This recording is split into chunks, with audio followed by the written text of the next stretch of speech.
그리스도를 비추는 거울, 그리스도를 비추는 거울이라는 제목으로 하나님의 말씀 증거하겠습니다. 지금까지는 이 오디오로만 이렇게 업로드를 하다가 지난주 처음으로 이렇게 영상을 올렸는데 제가 이제 모니터링을 해봤습니다. 저에게는 굉장히 낯선 장면이었습니다. 왜냐하면 예배 시간에 제 시야에 들어오는 거는 이 본당 뒷면, 그리고 성도님들이 항상 내 눈에 보였는데 영상을 보고 있자니 앞면이 있고 제 얼굴에 보여가지고 조금은 당황스러웠는데, 그냥 느낀 게 무엇이냐면요, 제 자신의 약간 습관 같은 게 보였습니다. 나는 똑바로 이렇게 서 있다고 했는데 조금 틀어지기도 하는 것처럼 보이기도 하고, 뭔가 내가 알지 못했던 모습을 촬영된 영상을 통해 본 겁니다. 어떻게 보면 제 자신을 비춰주는 하나의 거울인 겁니다. 내가 나를 몰랐는데 저 영상을 보고 나니까 내가 저렇구나. 그러면 느낀 게, 다음 주에 가능하면 앞에다 카메라 하나 더 설치해가지고 앞쪽 비추게끔, 그래서 성도님들의 예배 드리는 자세를 한번 보시는 건 어떨까, 이것도 한번 생각해 봤습니다. 예전에 어떤 수업 시간에 애들이 너무 말을 안 들으니까 하는 선생님이 앞에다가 카메라를 딱 설치해 놓고 지금부터 촬영한다. 그러니까 아주 수업 분위기가 좋았답니다. 떠든 애들 하나도 없고, 아마 카메라 갖다 놓으면 다들 집중해서 아마 말씀드릴지 모르겠습니다만, 그런 의미에서가 아니고 예배 드리는 내 모습을 본다는 거, 이거 새로운 것이기도 하고요, 도전도 받습니다. 혹시 기회가 되면 준비를 한번 해주시기 바랍니다. 오늘 본문에는 이 그리스도와 천사의 관계가 나오고 있습니다. 그래서 보통 천사보다 우월하신 그리스도, 천사보다 탁월하신 그리스도에 관한 말씀인데, 이것이 우리에게 그렇게 와닿지 않는 이유는, 천사 그러면 성경에서 있다 그러니까 있는가 보다 알지만, 우리가 천사를 숭배한다든지 아니면 내 수호 천사를 믿는다든지 그런 건 아닐 거니까, 자세한 건 성경에 기록되지 않았으니까요. 근데 그 당시 초대 교회 시대에 이 천사에 관한 이야기들은, 천사에 관한 교리는 마치 오늘날 이 신흥 종교의 출현과도 같아서 이 히브리서를 기록하였던 저자는 이 교리적 사명감을 가지고 쓴 겁니다. 우리식으로 이야기하자면 요새 신천지, 요즘 신천지 말고요, 그 기존 교회 성도들을 미혹해서 빼내는 게 신천지였다면, 신천지 사람들을 미혹해서 빼내는 사람이 있답니다. 그걸 새천지라고 그러는데, 새천지. 그래서 아무튼 뭔 천지가 되었건 간에 이 신흥 종교가 등장하게 되면 이 교회 입장에서는 그들의 교리, 잘못된 점을 말할 수밖에 없겠죠. 마찬가지로 그 당시 이 천사에 관한 그런 교리가 지나치게 성경적 이상으로 파고 들어왔기 때문에 그리스도보다 더 탁월한 존재가 아니고 천사보다 그리스도께서 더 우월하시다는 것을 구약적 근거를 가지고 설명하고 있는 겁니다. 오늘 우리가 살펴보려고 하는 것은요, 그리스도께서 천사보다 우월하다, 우리 이걸 몰라서가 아니고, 그럼 그것이 나와는 무슨 상관인가?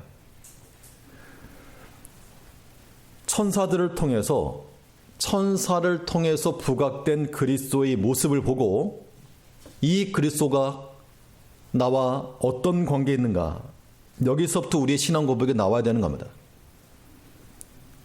아침에 교회 오실 때 아마 거울들을 다 확인하고 오셨을 겁니다. 그 거울을 보면 누가 보입니까? 내가 보이죠. 그래서 머리 손질하기도 하고, 아무튼 단장합니다.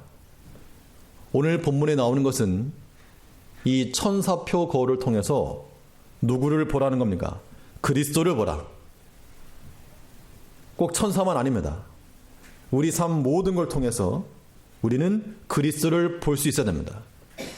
그것이 우리의 신앙 고백이 되고 주를 향한 바른 믿음 되는 겁니다. 그러면 오늘 본문에서 이 천사와의 비교를 통해서 드러나신 그리스도의 본 모습은 무엇인가? 우리가 어떠한 그리스도이심을 신앙 고백해야 되겠는가? 하나님 나라의 상속자요, 경배받으실 구원자요, 세상의 통치자요, 능력의 창조자가 되시는 그리스도에 대해서 소개를 하고 있는데요. 차례대로 살펴보겠습니다. 첫째로 이 천사와의 비교를 통해서 그리스도는 하나님 나라의 상속자이심을 보여주고 있습니다. 그리스도께서 하나님 나라의 상속자라고 하는 것과 나와의 관계입니다. 그리스도가 하나님의 상속자면 좋겠네, 예수님 좋겠네, 그 측면이 아니고, 그러면 그것이 나에게는 어떤 의미를 가지고 있는가? 오늘 본문 6절 말씀을 보시면 이 그리스도에 대해서 하나님의 맏아들이라고 표현하고 있습니다. 6절을 보시죠.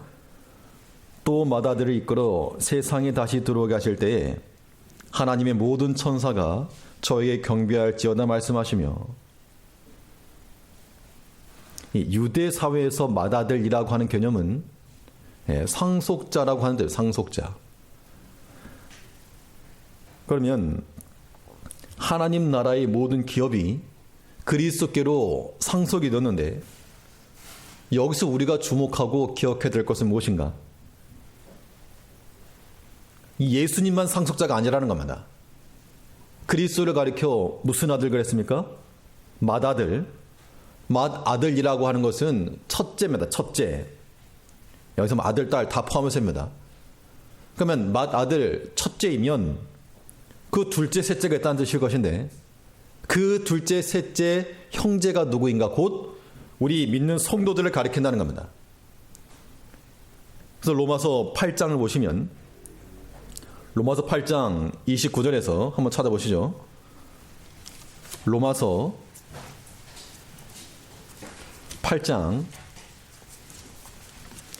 29절입니다. 신약성경 250조. 우리가 그리스도와 더불어 한 형제가 되었다는 것을 보여주고 있는 겁니다. 로마서 8장 29절 250쪽입니다. 찾았으면 같이 읽겠습니다. 29절 시작.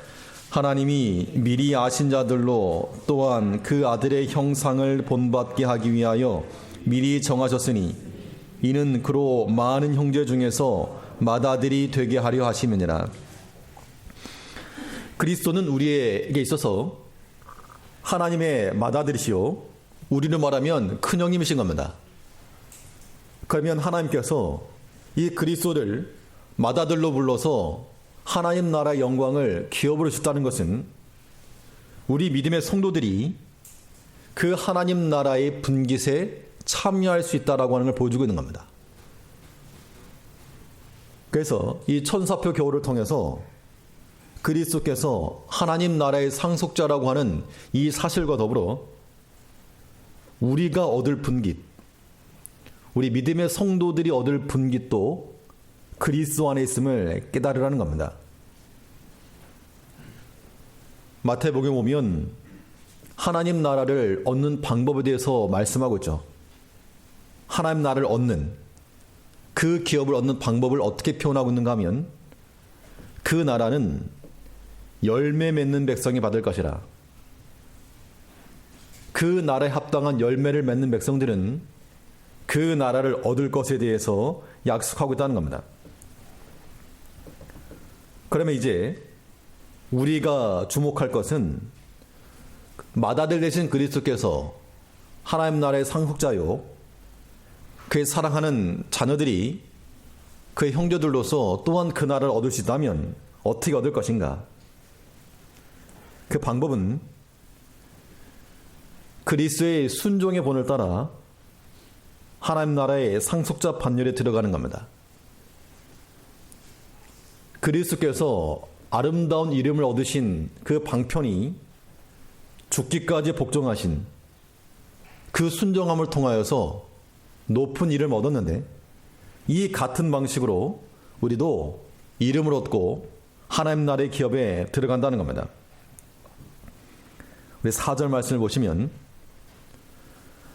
저가 천사보다 얼마큼 뛰어남은 저희보다 더욱 아름다운 이름을 기업으로 얻으심이니. 아름다운 이름을 기업으로 얻었다. 땅을 얻은 것도 아니요, 건물을 받은 것도 아니요, 현금을 받은 것도 아니고 아름다운 이름을 기업으로 받았다. 근데 이 받은 방법에 대해서 성경에서는 명확히 말하고 있죠. 빌립보서에 보면 어떻게 해서 그가 높은 이름을 받았는지가 나오고 있습니다. 여기도 한번 찾아보시죠. 빌립보서 2장, 빌립보 2장 8절입니다. 신약성경 319쪽,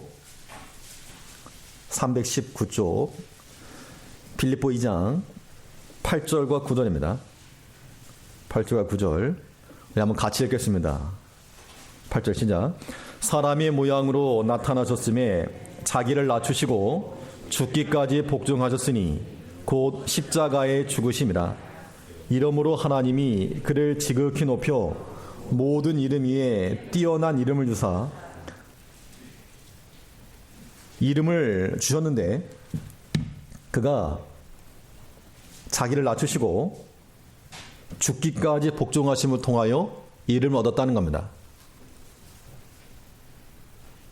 여기서 그냥 지나가시면 안 될 것이, 어디서 죽으심이라? 곧 십자가에서 죽으심이라.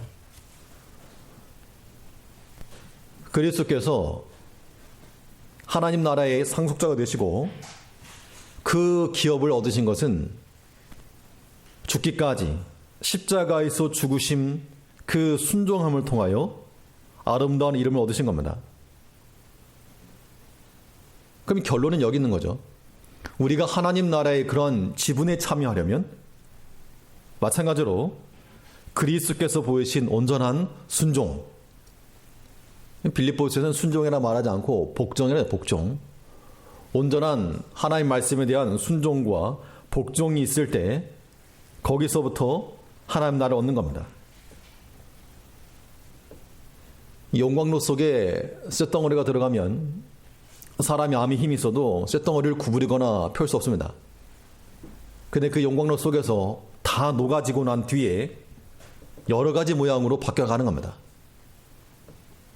철을 대련하는 그 용광로와 같은 것이 바로 우리 성도들에게는 십자가입니다. 십자가. 우리가 십자가에서 죽게 되면 변화될 것 같지 않던 우리의 모습이 하나님의 아름다운 사람들로서 변화된다는 겁니다. 고집스럽던 우리의 인격들이 그리스도 십자가 안에서 죽으면 부드러운 인격의 마음들로, 미움과 다툼과 시기가 많던 우리 마음이 그리스도의 십자가에서 죽으면 사랑과 은혜의 마음으로 변화를 시작해야 됩니다. 중요한 것은 십자가에서 죽는 거예요. 십자가에 죽는 거. 이것은 곧 우리 개인의 신앙적 역량을 위해서도 마찬가지요. 이것이 뭐라는 겁니까? 이것이 하나님 나라를 얻는, 하나님 나라의 상속자 반열에 들어가는 길이 되는 겁니다. 사람들이 물질적 부요를 얻기 위해서 어찌되건 간에 부유함을 위해서 수고하지 않습니까? 우리가 하나님 나라를 얻기 위해서 마찬가지입니다. 그 나라는 침노하는 자들, 얻으려고 손을 내미는 자들에게 주어지는 나라인데, 우리가 드릴 공은 하나님의 말씀을 온전히 순종하며 복종하며 십자가에서 우리 자신을 녹이는 데 있다는 겁니다. 여기에는 다툼도 없고 분열도 없고 싸움도 없는 겁니다. 오직 우리 주 예수 그리스도 안에서, 그 십자가 안에서 예수님께서 보이신 그 본을 따라 우리도 온전히 순종하여 하나님 나라의 그 지분을 얻으며 하나님 나라의 상속자들로 살아갈 수 있는 하나님의 백성들이 되어야 되겠습니다. 두 번째로 이 천사표 거울을 통해서 드러나신 이 그리스도의 정체가 무엇인가? 그리스도는 우리의 경배받으실 구원자라고 하는 겁니다. 경배받으실 구원자시라. 우리 6절 말씀 다시 보시면 또 마다들을 이끌어 세상에 다시 들어오게 하실 때에 하나님의 모든 천사가 저에게 경배할지어다 말씀하시며, 그리스도에 대해서 말하기를 모든 천사가 저에게 경배할지어다. 천사가 경배할지어다. 천사의 비교를 통해서 천사보다 더 우월하신 그리스도를 말씀하고 있는데, 도리 이 천사들이 그리스도를 향하여 경배한다는 겁니다. 지금 뭐 끊겼나요? 네, 이거 방송 확인 좀 해주세요. 이 경배라고 하는 말은 우리가 말할 때 뭐 이상한 그런 의미가 아니고요.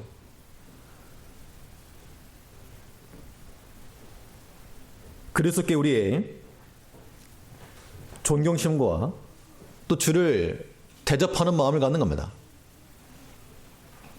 우리가 누군가 귀한 한 손님이 오게 되면 그냥 있지 못합니다. 내가 별 어려움에 처했어도 또 대접을 한다거나 귀한 것을 줄 아는, 그것이 보통의 마음인데, 우리가 그리스도를 경배한다는 것, 주를 경배한다는 것도 마찬가지로 우리의 존경과 또한 대접받기 합당하신 그리스도시다라고 하는 겁니다. 그러면 우리는 사람들 만나서 누군가를 대접한다 그러면 뭐 식사를 함께 한다든지 아니면 뭔가 선물을 준다든지 그런 모습이겠지만, 주님께서는 무엇을 받으시는가? 주께서 받으시는 것은 우리에게서 그러한 음식 대접이 아니고 주를 향한 감사와 찬송을 받으시는 겁니다. 그러면 마땅히 그리스도께 드려야 될 것이 있는데 이걸 드리지 못하면 합당치 않다는 겁니다. 주를 향하여서 우리가 무엇을 드려야 되는가? 우리의 감사와 우리의 찬송이 주께로 돌아가 한다는 겁니다. 우리가 누군가에게 머리 숙여 인사를 표시한다는 것은 감사하다 그 얘기입니다. 생명이 은인 것 같은 사람이라면 그냥 보낼 수 없는 겁니다. 그런데 그리스도는 참으로 우리를 죽음에서 생명으로 또 어둠에서 빛으로 끌어내신 그런 구원자이심으로 우리 주를 대할 때 내 감사와 찬송을 돌리지 않을 수 없는 겁니다. 오늘 이 본문에서는 천사를 통해서 천사보다 더 우월하실 것뿐만 아니라 그리스도는 경배받으실 하나님이시오, 우리를 구원하셨기 때문에 경배받으실 하나님이시다 그 이야기입니다. 얼마 전 그 뉴스를 보니까 그 신천지에서 이렇게 교인들이 다 도열해 있고 이제 약속의 목자가 나오십니다. 근데 약속의 목자가 나올 때 그렇게 찡그린 얼굴로 있으면 안 되죠. 그러면서 다 같이 김치를 외치던데, 그래서 김치 하면서 약속의 목자를 맞이하는 그런 광경을 보았는데요. 우리는 이 생명의 주님을 맞이한다 하면서도 주께서 우리 가운데 임하신다 하실 때도 그래서 뭐 어쩌라고, 마치 철없는 사춘기 반항아와 같은 그런 모습을 보인다는 겁니다. 우리가 그리스도를 생각할 때마다, 우리 주를 생각할 때마다 우리 마음 가운데 은혜가 되고 감사가 넘치고 그런 모습이 되어야 되겠는데, 우리 그런 것들 다 메말라져 있다면 주를 경배하는 자들이 되지 않는 겁니다.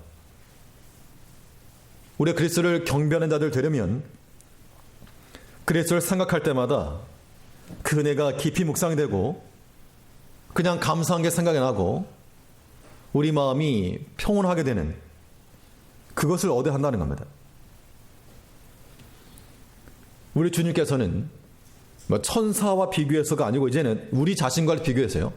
우리에게서 마찬가지로 그리스도는 경배받으실 구원자인 겁니다.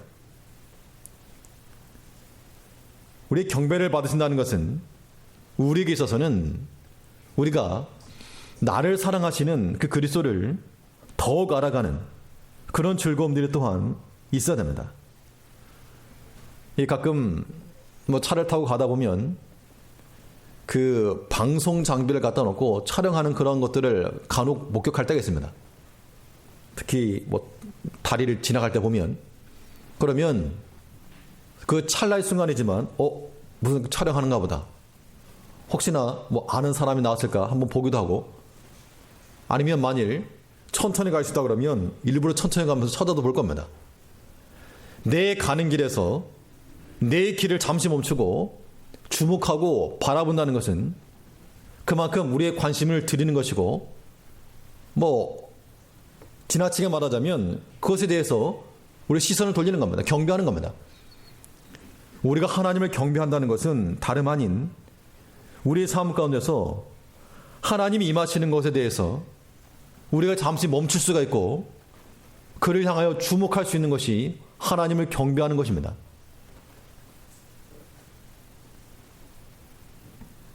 왕의 행차가, 그리스도의 행차가 우리 삶 가운데 지나가셔야 됩니다. 무턱대고 나 좋다고 살지 마시고 반드시 그리스도의 행차가 우리 삶 가운데 있어서 내가 좀 멈춰서고 주를 주목하고 또한 주께로부터 오는 것을 받을 수 있어야 됩니다. 이것이 하나님을 경배하는, 우리 주 예수 그리스도를 경배하는 자의 삶의 모습이 되는 겁니다. 우리가 어려울 때 나를 도와준, 혹은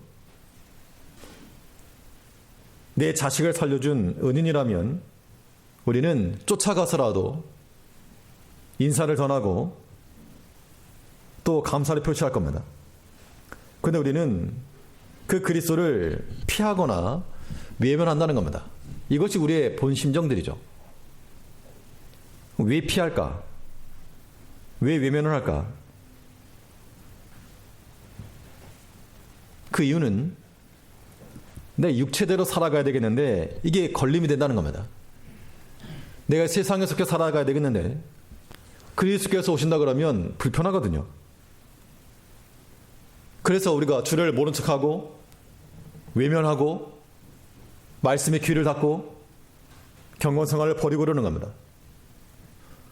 이제 우리가 우리의 경배받으실 주께 우리의 감사와 찬송을 드리며 이것이 날마다 새롭게 주를 만난 그 경험치가 우리의 또한 신앙 고백이 되고, 그래서 그리스도께 돌려드려야 될 감사와 찬송이 끊이지 않는 그런 삶을 살아가는 것이 그리스도를 경배하는 주의 성도들의 모습이 되는 겁니다.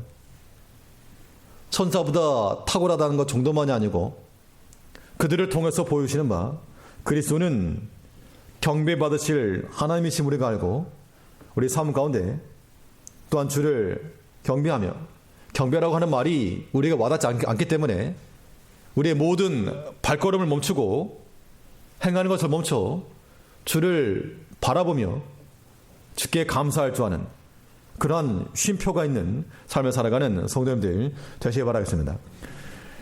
세 번째로, 이 천사의 비교를 통해서 드러나시는 이 그리스도의 본 모습이 무엇인가? 이 그리스도는 세상의 통치자시라고 하는 겁니다. 이 세상을 다스리시는 통치자로서 이 그리스도를 제시하고 있습니다. 세상의 모든 권세가 주께 있음을 우리가 깨달아야 되겠습니다. 비록 세상에 권세 잡고 있는 악한 마귀가 있을지라도 그것은 바지사장에 불과한 것이고, 우리는 참된 주권은 주께 있음을 인지하며 살아가야 됩니다. 그래서 본문에서는 뭐라 말씀하고 있는가? 그리스도는 어떤 하나님이신가? 보좌에 앉아서 공평의 호를 잡고 모든 것을 다스리시는 그러한 주권자로 소개가 되고 있습니다. 우리 8절을 보시면 아들에 관하여는 하나님이여 주의 보좌가 영영하며 주의 나라의 홀은 공평한 홀이니이다. 여기서 말한 보좌라고 하는 것은 그의 다스리시는 통치의 보좌를 가리킵니다. 또 13절도 보시면 어느 때 천사 등 누구에게 내가 내 원수로 내 발등상 되게 하기까지 너는 내 우편에 앉았으라 하셨느뇨. 모든 천사들은 부리는 영으로서 구원 얻을 후사들을 위하여 섬기라고 보내심이 아니뇨. 천사가 비교해서 그리스도는 보좌에 앉아 모든 것을 다스리시는 그리스도이심을 보여주고 있습니다. 그럼 이제 천사는 빠지고 그 그리스도와 우리의 관계인데, 이 세상 모든 것을 주관하시고 통치하시는 그리스도라면 그 그리스도께서 나도 통치하신다. 나만 열애가 아니고 나를 다스리시고 나만 다스리는 것이 아니라 우리 가정을 다스리시고, 그래서 우리 가정이 살 길을 주신다는 겁니다. 우리 가정만이 아니라 또한 교회를 다스리시고 교회의 주인 원주인께서 자신의 뜻대로 통치해 나가시고 또 이 나라까지도 이 모든 세상 세계가 다 주의 손에 속했다는 겁니다. 그런 측면에서 지금 일어나고 있는 모든 사건, 사항들도 주 안에서 우리는 해결함을 보고자 하는 마음을 가지고 이런 말들을 들으면 기도한다고 일이 되냐 그렇게 말하죠. 그러니까 우리가 믿는 하나님 어떤 하나님이신가? 모든 것을 그 뜻대로 능력 가운데 행하시는 하나님이시죠. 그의 홀은 공평한 홀이니다. 비록 우리가 볼 때에는 왜 이런 일을 당했습니까? 라고 말할지라도 다스리시는 자께서 공평하다 라고 말씀하시면 그건 공평한 겁니다. 이제 우리는 이 세상에 참된 주권자요 통치자이신 그리스도를 인정을 하고 그의 통치를 받는 자들 되어야 됩니다. 그럼 중요한 것이, 우리가 말로는 통치자요 주권자요 라고 말해도 어떻게 하면 그것을 부정하는 것이 되는가 하면요, 통치를 안 따를 때 그런 거죠. 당신은 우리의 통치자입니다, 왕입니다 라고 해놓고 그 말을 듣지 않으면 그걸 무시하는 겁니다. 우리의 통치자이신 그리스도께서 그의 영이 설 수 있도록 우리가 그의 말씀을 듣고 그의 뜻을 따라 사는 것이 무엇보다 중요한 겁니다. 나라 없는 백성이면 불행한 거죠. 나라 없는 백성은 불행한 겁니다. 반대로 백성이 없는 왕도 불행한 거죠. 우리의 불순종과 우리의 비신앙적 행위들이 하나님으로 하여금, 우리 그리스도로 하여금 그의 백성을 잃어버리는, 백성 없는 주권자가 되게 한다면 그것은 우리가 못할 일 하는 겁니다. 나라를 팔아먹느라고 개인의 탐욕을 위해서 우리 그런 사람 매국노라고 말하지 않습니까? 나라 잃어버렸다. 지탄의 대상입니다. 하나님으로 하여금 그의 백성을 잃어버리겠다. 그리고 또 지탄의 대상인 겁니다. 목회자가 하나님께서 기대하시는, 우리 주님께서 기대하실 만한 그러한 모습을 이루지 못하면 상실인 거예요, 상실. 직분자들이 우리 주 예수께서 기대하시는 바, 그 기대치에 미치지 못하면 상실된 겁니다, 상실된 거. 이건 마치 나라를 갖다 팔아먹는 것 같이 우리 주 통치자이신 주로 하여금 백성이 없게 만들어버린 겁니다. 우리가 이러한 비난받는 자에 들어가지 않도록 그리스도의 영이 서시도록 우리가 그를 참으로 모시고 그의 말에 귀를 기울이고 우리 자신의 고집과 뜻대로 살지 말고 그 주의 뜻을 따라 살고자 하는 그런 마음도 우리 가운데 있어야 됩니다. 어떠한 가정이 복된 가정인가? 가정은 많은데 서로 다투는 집안이 있고 좀 부족하지만 재물은 많지 않아도 가족 간에 화목함이 있고 부모의 영이 서는 가정이 있다 그러면 어디를 선택할 것인가? 물론 우리가 물질적인 부유함을 선택한다 할지도 모르지만 실상은 가정 간에 화목한 게 더 중요한 거죠. 부모의 영이 설 때 그것이 부모로서의 그러한 기쁨이 있는 것이지 많이 가졌다고 해서 그게 기쁜 게 아니라는 겁니다. 근데 하나님과 우리 사이 관계에서 내가 뭘 많이 했다가 아니라 하나님 말씀에 순종하고자 하는 마음을 가지고 있고 주의 뜻이면 내 고집도 꺾겠노라고 하는 그러한 준비 자세가 갖춰져 있을 때 그때 그 신앙적 관계가 유익한 것이지 하나님이 기뻐하시는 것이지 그렇지 않으면 하나님도 즐거워하지 않으신다는 겁니다. 너네가 무엇을 하건 무슨 큰 일을 하건 어떤 스케일의 큰 걸 하더라도 하나님께서 다 싫다는 거야. 다 싫다. 다 싫고 하나님의 말씀을 참 사랑해라. 하나님의 말씀을 사랑하고 이 말에 귀를 기울여라. 내가 너의 주권자인 줄 알고 좀 따라와라. 그런데 우리는 말로는 그렇게 말하면서도 실상은 뒤돌아간다는 겁니다. 그런 모습을 우리 주님께서 기뻐하지 않으시는 겁니다. 우리 주 예수 그리스도는 지금도 하나님 보좌 우편에 앉으셔서 우리를 다스리시고 통치하시고 또 우리의 필요한 것을 다 아시는 그런 하나님이신 줄 알아서 우리를 다스리시는 그 주의 통치 방법을 따라 살아가야 됩니다. 우리를 다스리시는 그 통치자 되시는 그리스도의 통치 방법은 무엇인가? 그는 의를 사랑하시고 불법을 미워한다 그랬습니다. 우리 9절 말씀을 보시면 내가 의를 사랑하고 불법을 미워하였으니 그러므로 하나님 곧 너의 하나님이 즐거움의 기름을 내게 부어 네 동료들보다 성하게 하셨도다 하였고 이 본문 9절이 교리적으로는 삼위일체에 관한 그러한 근거로서 말되기도 하지만 여기서 말하는 바는 내가 의를 사랑하고 불법을 미워하였으니 그리스도께서 우리의 통치되신 그리스도께서 의를 사랑하시고 불법을 미워한다는 겁니다. 그럼 당연히 통치권자 입장에서는 코드 인사가 이루어지겠죠. 어떠한 자들을 사랑하시고 은혜를 베푸실 것인가? 의를 사랑하고 불법을 미워하는 자들에게 하나님의 즐거움을 주신다는 겁니다. 이 반대가 되면 안 되는 겁니다. 불법을 사랑하고 의를 미워한다. 아무튼 불법을 사랑하기 때문에 우리가 육신에 빠지는 것이고 하나님의 은총이 사라지는 겁니다.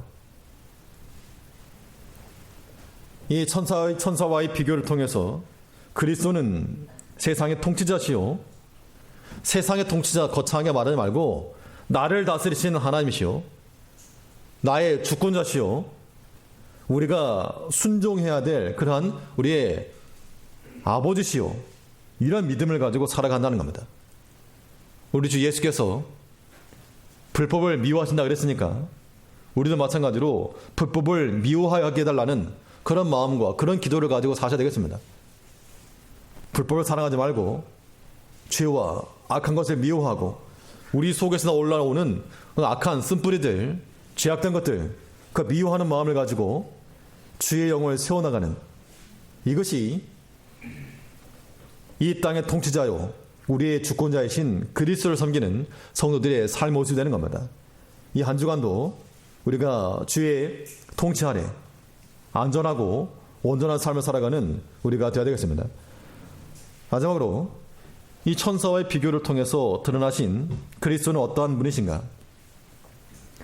그리스도는 능력의 창조자이심을 밝혀주고 있습니다.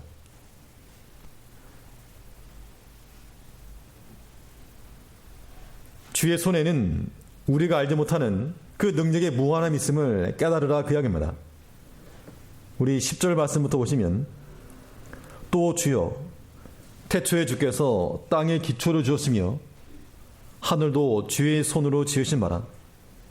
그것들은 멸망할 것이나 오직 주는 영존할 것이요 그것들은 다 옷과 같이 낡아지리니 의복처럼 갈아입을 것이요 그것들이 옷과 같이 변할 것이나 주는 여전하여 연대가 다함이 없으리라 하였으나. 천사보다 더 우월하신 그리스도를 설명하면서 예수는 태초에 땅에 기초를 두시고 하늘도 지으셨다. 삼일체 하나님께서 함께 하신 역사를 말하고 있는 겁니다. 이 창조의 하나님은 없는 것을 있는 것처럼 부르시니라 그랬습니다. 우리 이 능력의 하나님, 이 창조의 능력의 하나님만 우리가 이해한다 그래도 우리 마음 가운데 불안감을 없앨 수 있는 겁니다. 이 시대를 살아가는 현대인들에게 있어서 가장 큰 건 불안감이죠. 지금 현실도 그러하고 불안감 우리가 엄습한다는 겁니다. 그럼 어떻게 하면 이 불안감을 없앨 수 있을 것인가? 뭔가 우리 불안감 해소할 수 있는 것이 제시되면 되는 겁니다. 우리는 세상의 것을 가지고 불안감을 느끼지만 하나님께서는 하나님 자신을 통해 우리에게 만족감을 주신다는 겁니다. 결국 이 땅 가운데 살아가면서 우리 믿음으로 산다는 건 다른 거 아니고요. 믿는 자와 믿지 않는 자의 차이가 어디서 나타나야 되는가?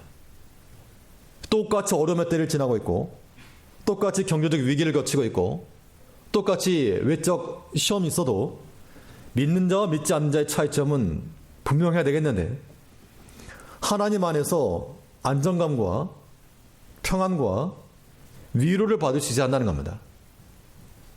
이것이 없으면 우리는 믿는 사람이라 말할 수 없는 거죠. 하나님은 참으로 능력의 하나님이시요 하나님의 능력이 있기 때문에 창조주 하나님이신 겁니다. 이제 우리가 우리 여러 가지 부족한 거 막연한 두려움이 들 때 그때 우리는 다른 정보 찾으려고 접근하지 마시고 우리 마음 가운데 염려와 근심과 불안 들 때마다 능력의 하나님의 손을 찾아야 됩니다. 내 삶을 지탱해주고 하늘도 만드시고 땅도 만드신 하나님께서 우리를 먹이지 못하실 것인가? 성경이 말하고 있는 바는 저 까마귀 새끼를 봐라. 누가 먹이느냐? 공중에 들을 보아라. 공중에 들에 있는 저 풀 보아라. 백합화를 보아라. 누가 기르시느냐? 하나님이 하신다라고 하는 신앙 고백이 우리에게 있으면 그 하나님이 나도 먹이시고 나도 기르시는 겁니다. 우리 자녀도 기르시고 다음 세대도 하나님께서 기르실 것을 믿고 우리 마음 가운데 두려움과 불안과 염려가 클 때마다 그 마음을 가지고 엎드려 죽게 간구해야 됩니다. 우리 문제는 누구나 말할 수 있습니다. 이게 문제고 저게 문제다. 그러나 그 문제를 가지고 그 문제를 붙들고 기도할 수 있는 것은 하나님 믿는 백성들이 할 수 있는 겁니다. 우리가 다 아는 내용이지만 그리스도는 어떤 하나님이신가? 천사와의 비교를 통해서 그 당시 초대 기독교인들에게 유대 기독교인들에게 명확히 보여주었다면 이제 우리는 오늘날 우리 시대에 그리스도가 어떠한 분이신지 하나님 나라의 맏아들로서 우리를 부르신 그리스도시요 또한 우리가 그의 형제들이 되어 그 나라에 동참할 수 있는 자들이므로 그리스도께서 보이신 순종과 복종 십자가의 죽으심을 통하여 그 나라를 얻는 자들이 될 것이며 나를 구원하신 주께 우리의 모든 시선이 멈추고 그리스도의 행차가 우리 삶 가운데 있을 수 있도록 예수께서 우리 삶의 쉼표가 되므로 멈춰서서 주를 바라보고 그의 음성을 들음으로 우리를 다스리시고 통치하시는 주를 인정하고 나가야 됩니다. 그러면 그 주의 손에 있는 그 능력이 우리 가운데 임하실 때 우리가 사는 것이요 우리에게 길이 열리는 겁니다. 이런 믿음의 고백, 우리 주 예수 그리스도 정한 신앙 고백을 가지고 살아가는 저에게 성도님들 되시길 바라겠습니다. 기도하겠습니다.